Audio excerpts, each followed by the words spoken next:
اگلی صورت تو پورے قرآن کا خلاصہ ہے اس کے اندر۔ امام شافعی رحمہ اللہ تعالیٰ کا قول ہے کہ اگر قرآن میں اس صورت کے علاوہ کوئی چیز نازل نہ ہوتی تو سورۃ العصر اکیلی ہی انسانیت کی ہدایت کے لیے کافی تھی۔ لیکن سر یہ سورت کی 3 آیات جو ہے نا وہ بڑی حیران کن ہے اور بڑی پریشان کن ہے کہ اللہ تعالیٰ نے انسانیت کو کامیابی کے لیے جو 4 شرائط بتائی ہیں نا وہ بڑی کٹھن ہے۔ پہلی 2 پہ تو پھر بھی لوگ عمل کر لیتے ہیں، آخری 2 بہت مشکل۔ اور اللہ تعالیٰ نے زمانے کی قسم یاد فرمائی، والعصر، قسم ہے زمانے کی۔ عصر ایک نماز عصر کے لیے بھی لفظ ہوتا ہے، ایک زمانے کے لیے بھی عصر عربی میں کہتے ہیں نا۔ عصر حاضر میں بہت بڑے محقق، یعنی اس دور کے، اس زمانے کے۔ زمانہ گواہ ہے اس پر، زمانے کی قسم یا زمانہ گواہ ہے۔ ان الانسان لفی خسر، پوری انسانیت ہی گھاٹے میں ہے۔ سر وہ تو میں نے آپ کو بتایا سورہ الاعراف کی آیت نمبر 179 ہے، وَلَقَدْ ذَرَأْنَا لِجَهَنَّمَ كَثِيرًا مِنَ الْجِنِّ وَالْإِنسِ، اور بے شک جنوں اور انسانوں کی اکثریت پیدا ہی دوزخ کے لیے ہوئی ہے۔ الٹیمیٹ، یعنی اللہ نے نہیں ان کو زبردستی پھینکنا، یعنی اللہ نے اپنا ایکسپرٹ اوپینین دیا ہے کہ نظر یہی آ رہا ہے کہ یہ اکثر دوزخ میں جائیں گے، واقعی نظر بھی آ رہا ہے۔ لیکن ساتھ ہی پھر اللہ نے فرمایا ہم نے ان کو آنکھیں دی تھی، یہ آنکھوں سے عبرت والا دیکھنا نہیں دیکھتے، کان دیے تھے سننا نہیں سنتے، عقل دی تھی، دل دیے تھے، لیکن بات نہیں سمجھتے۔ اولئک کالانعام بل هم اضل، یہ چوپایوں کی مانند ہے بلکہ اس سے بھی گئے گزرے، جو اپنی کان، آنکھ اور عقل کو استعمال کرتے۔ اللہ نے زبردستی دوزخ میں نہیں بھیجا۔ اسی کانٹیکسٹ میں میرا ایک کلپ بھی ہے، زندگی بدل دینے والی، لائف چینجنگ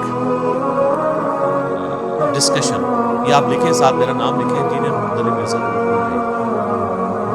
یہاں پہ بھی آپ دیکھ لیں کہ اللہ تعالیٰ کیٹاگوریکل کہہ رہا ہے کہ پوری انسانیت ہی گھاٹے میں جا رہی نظر آ رہی ہے، الا الذین آمنوا، ہاں سوائے وہ چند لوگ جو ایمان لے آئیں گے، وعملوا الصالحات، اور نیک عمل اختیار کریں۔ یہ 2 شرائط تو پھر بھی کمفرٹیبلی انسان اڈاپٹ کر لیتا ہے دنیا کے ہر معاشرے کے۔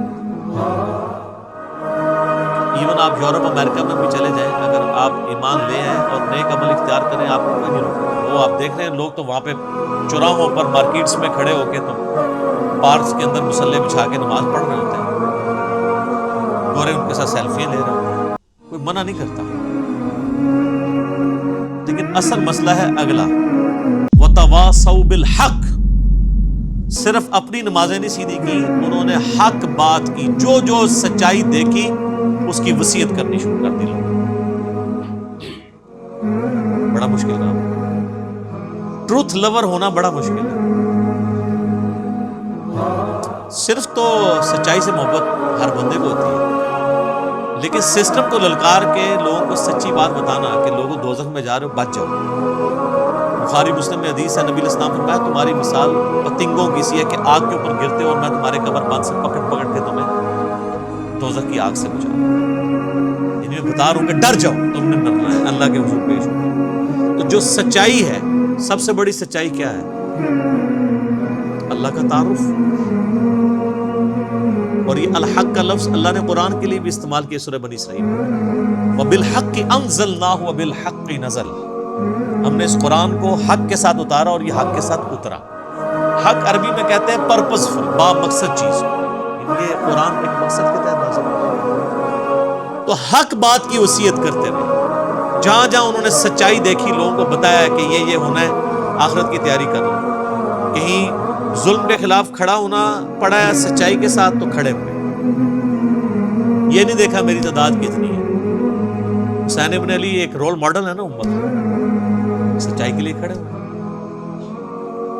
اور جب آپ حق بات کریں گے، اس کا الٹیمیٹ نتیجہ یہ ہے کہ آپ کو مار پڑے گی۔ وَتَوَاصَوْا بِالصَّبْرِ، تو پھر مار صرف کھانی نہیں ہے، جس طرح حق بات کی تلقین کی ہے، صبر کی بھی لوگوں کو تلقین کرنی ہے، یعنی خود بھی مصیبت جھیلتے ہوئے صبر کرنا ہے، اور اس سے اگلے درجے کی چیز ہے کہ لوگوں کو بھی صبر کی تلقین کرنی ہے۔ یعنی جب آپ نے کسی کو بتانا ہے نا کہ میرے بھائی آپ رفع الیدین سے نماز شروع کریں گے تو جو نماز نہیں بھی پڑھنے والے وہ بھی آپ کو سمجھائیں گے. آپ دیکھ لیں, آپ نماز نہ پڑھیں, آپ کو کسی بڑے بزرگ نے نہیں کہنا کہ یار بیٹا تو نماز نہیں پڑھتا, لیکن آپ نماز رفع الیدین سے شروع کر دیں تو جو نماز نہیں بھی پڑھنے والے وہ کہتے ہیں دیکھو ان کے ہو گیا. فرق دیکھا ہے آپ نے, گمراہی کا لیول دیکھا ہے اس قوم کا. تو اس لیے کہا جا رہا ہے جب آپ حق بات کریں گے نا تو جس کو حق بتائیں اس کو ساتھ یہ بتائیں کہ بھائی اس حق کے بعد مصیبت آئے گی, پریشانی آئے گی, صبر بھی کرنا. تو صرف حق بات کی وصیت نہیں کرنی, صبر کی وصیت بھی کرنی. یہ آخری 2 شرائط جو ہے نا یہ بڑی مشکل ہے. اس کے اوپر میرے بھائی بڑے بڑے لوگ آ کے فیل ہو جاتے ہیں. پہلی 2 شرائط تو آپ کسی چوک میں کھڑے ہو کے کہنا جی میں نے آج رات کو کھڑے ہو کے اتنے نوافل پڑھے, لوگ کہیں گے جی ماشاءاللہ بہت اچھی بات ہے. لیکن اسی چوک میں آپ کھڑے ہو کے کہیں کہ یہ جو تماشا تم لوگوں نے یہاں لگایا ہوا ہے اندر سے میں نے نہیں ہونے دینا, تو آپ دیکھ لیں پھر آپ کے ساتھ کیا کرتے ہیں. نہ آپ کی داڑھی کا لحاظ کریں گے, آپ کی نمازوں کا لحاظ کریں گے, نہ کچھ اور کریں گے, فوراً آپ کو مارنے کے درمیان. تو حق بات کی وصیت بھی کرنی ہے اور صبر کی تاکید بھی کرنی ہے, اپنے آپ کو بھی لوگوں کو. اور یہ پرفیکٹ انداز میں نبی صلی اللہ علیہ وآلہ وسلم کی مبارک زندگی میں آپ کو نظر آتا ہے. صحابہ کرام کو آپ نے ٹرینڈ کیا تھا تمام حالات و واقعات کے. باقی سورۃ العصر کے اوپر ڈیٹیل لیکچر اگر کسی نے دیکھنے ہیں نا جی, ڈاکٹر اسرار صاحب نے جو ہے نا وہ ایک ان کی ویڈیو ہے نجات کی راہ کے نام سے, اس پہ سورۃ العصر پہ بڑا ڈیٹیل ان کا لیکچر ہے, وہ آپ ضرور دیکھیں. اس صورت پہ تو آپ جتنا بھی بولیں وہ کم ہے. باقی میں نے بنیادی طور پہ جو 4 شرائط تھی انسانیت کی کامیابی کی وہ بتا دی ہیں. پہلی 2 شرائط تو بہت آسان ہے, اگلی 2 شرائط مشکل ہے. اور مسلمانوں کی اکثریت پہلی 2 شرائط کے اوپر تکیہ کر کے بیٹھ گئی ہے اور وہ یہ سمجھتی ہے کہ بس ہمارا چھٹکارا ہو جائے گا.